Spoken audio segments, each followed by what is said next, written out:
Ah, yes, October 11th, a day where history basically said, let's see how many civilizations we can break, rebuild, and ridicule before dinner. If you think today's world feels chaotic, congratulations. You're just living in reruns. On this day, empires collapsed, revolutions went sideways, space got conquered, the church opened its windows for the first time since the Middle Ages, and Saturday Night Live was born. Arguably the only empire still standing, depending on how you feel about the cold open sketches. Let's unpack this flaming lasagna of human achievement and regret. Segment 1, the Wuchang Uprising, the Qing Dynasty's very bad day. The Wuchang Uprising, October 11th, 1911. The day China's 2,000-year-old imperial system finally realized that maybe governing through divine mandate and opium wasn't a long-term business plan. It all started because the Qing dynasty decided to nationalize local railways to pay off foreign loans, which is like saying, we're broke, so let's sell the only thing connecting us. Naturally, people were furious, and soldiers who were supposed to stop the rebellion said, you know what? We are the rebellion. Then, in the most human way possible, the revolution began by accident. A bomb exploded prematurely. The conspirators panicked, went, crap, we're busted, and then decided to just overthrow the entire government. That's right, history's first successful regime change caused by clumsiness. It's the political equivalent of dropping your vape in a gas station and taking out a monarchy. By October 11th, the rebels had seized Wuchang, declared a new government, and basically said, surprise, we're the future now. Within weeks, every province went, yeah, we're out too, and the dynasty folded faster than a cheap lawn chair. The Qing dynasty didn't so much fall as it just kind of ghosted its own country. And sure, the revolutionaries brought democracy for about 5 minutes, because as soon as Sun Yat-sen showed up to claim leadership, he realized the generals had already hired Yuan Shikai, a guy whose political motto was, sure, I'll lead, but only if I can also be emperor, which is the ancient Chinese version of Elon Musk buying Twitter for freedom of speech. Lesson: never underestimate a revolution that starts with an accident and ends with an even bigger one. Segment 2, the Second Boer War. Britain's imperial bloodlust goes platinum. October 11th, 1899. The British Empire decided, you know what this century needs? More colonial violence, and invaded South Africa because, shocker, there was gold. This war was between the British and the Boers, Dutch settlers who just wanted to be left alone to mispronounce words and invent bad rugby. The Boers were like, we have independence. Britain said, you have gold. Boom, war. It was supposed to be quick, like every war ever imagined by people wearing monocles. But then the Boers started winning. Yes, the British Empire, the sun never sets guys, got their khakis handed to them by farmers on horseback with better aim and worse dental care. When that got embarrassing, Britain escalated with what would later be known as the scorched earth tactic, because apparently war crimes didn't sound official enough yet.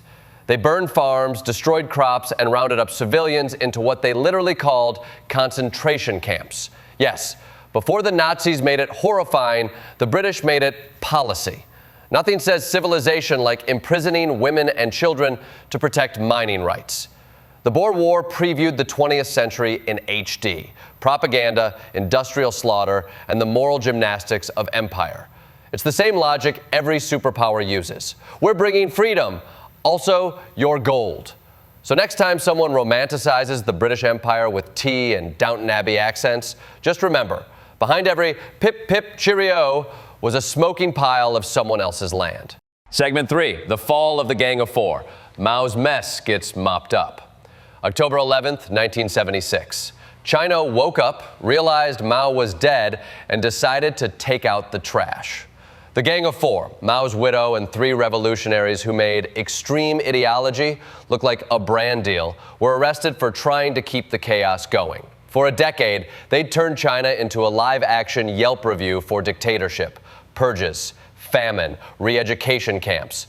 Basically, if your high school drama teacher ran a country.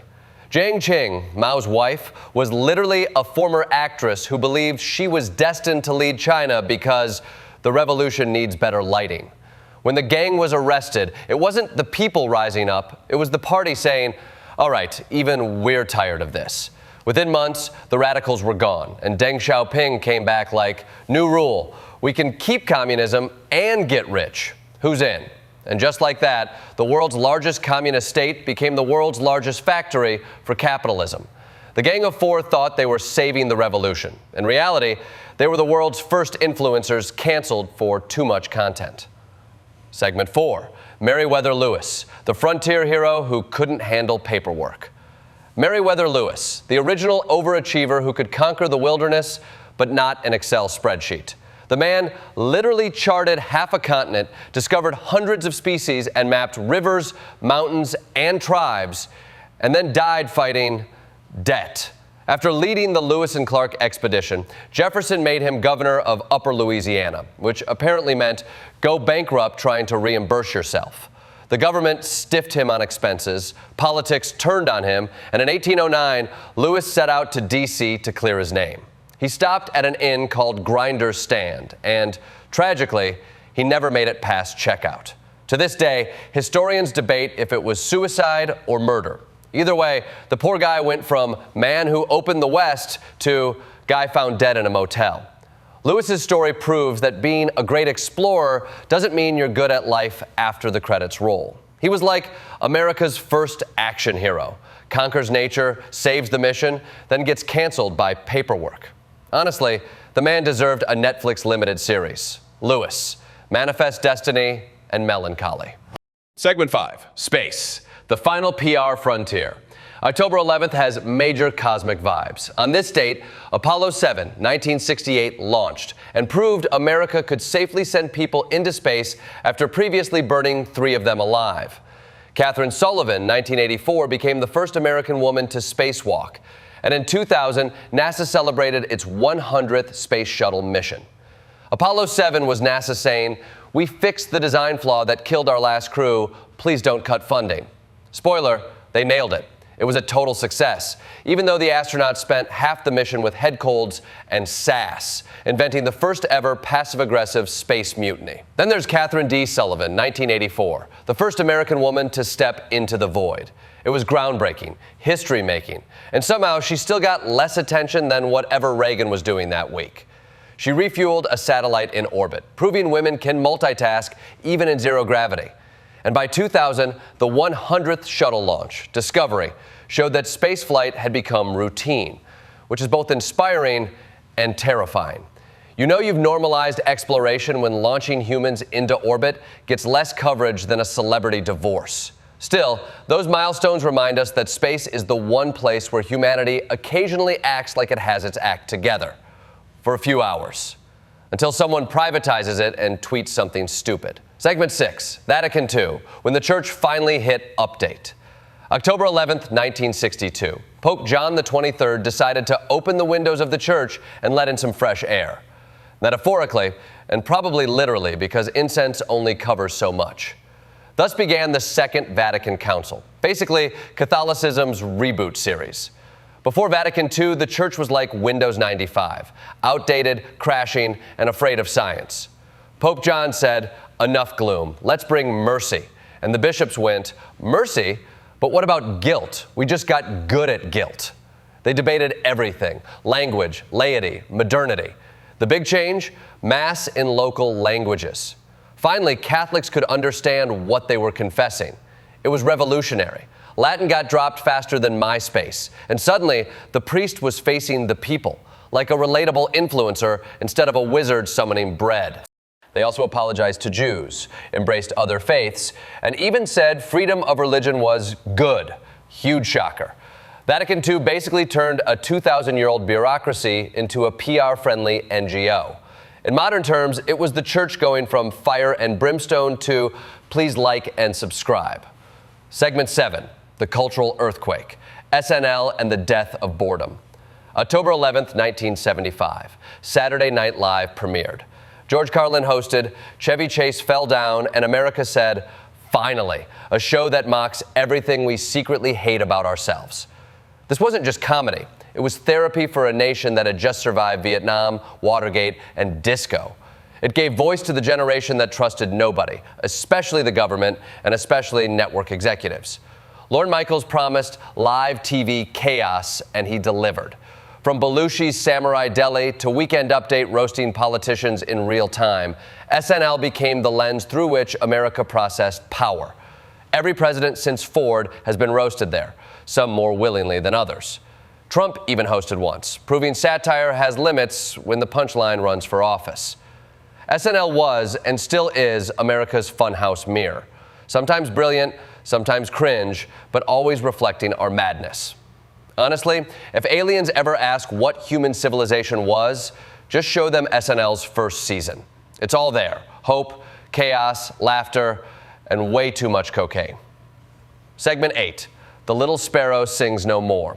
Edith Piaf, 1963. Edith Piaf died on October 11th, 1963, and France basically shut down for mourning. This woman was France. Tiny, tragic, unstoppable. Like if heartbreak had vocal cords. She sang about pain because her entire life was pain. Orphaned, poor, addicted, unlucky in love. The French recipe for genius. La Vie en Rose became the soundtrack for surviving the 20th century with style. Piaf's funeral drew hundreds of thousands because in her voice, France heard its own trauma, pride, and romance. She was the national conscience with better pitch. The woman could make heartbreak sound like patriotism. Honestly, if America had a Piaf, it'd probably be Dolly Parton. Just swap the wine for whiskey and add rhinestones. Segment 9. Eleanor Roosevelt, the first lady who became the world's mom. Born October 11th, 1884, Eleanor Roosevelt, the original multitasker. She started as the shy niece of Teddy Roosevelt and ended as the godmother of every progressive cause that mattered. Her early life was tragedy central. Dead parents, cruel relatives, basically the origin story of every superhero. She married Franklin, discovered his affair, and instead of collapsing, reinvented herself as the engine of social change. As First Lady, she held press conferences for women only, wrote daily columns, traveled the country during the Depression, and stood up to racists in the Daughters of the American Revolution. Then she became America's conscience at the UN, drafting the Universal Declaration of Human Rights. Basically the world's terms and conditions for not being awful. Eleanor proved that empathy can be political power. She didn't just redefine the First Lady, she redefined leadership itself. No office, no army, just relentless decency. In short, she was what America thinks it is on its best day. So what does October 11th teach us? That humans never stop rebooting themselves. Sometimes out of bravery, sometimes by accident, and usually after blowing something up. Empires collapse, popes modernize, explorers die in motels, and comedians make sense of it all on live TV. It's the eternal cycle of progress and stupidity. History isn't a straight line. It's a comedy sketch that keeps getting rewritten. And every October 11th, the universe whispers, "Don't get too comfortable. The next punchline's already loading."